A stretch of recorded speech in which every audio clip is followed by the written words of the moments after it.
So ngayon yan guys, tatanggalin na natin yung plaster sa sa bagong gawa kong ilong.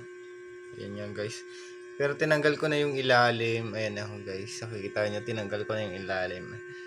Ayan. Gusto ko na rin makita yung resulta sa bagong gawa kong ilong. So ayun nga guys, papakita ko sa inyo yung bagong gawa kong ilong. Ayan. Excited na rin ako makita yung bagong gawa kong ilong guys. So ngayon ito natatanggalin na nga natin guys. The moment of truth. Ito na guys. Ito na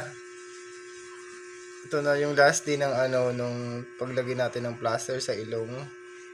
So ito the moment of truth. Excited na rin ako makita ko yung yung bagong gawang ilong. So ito na nga guys.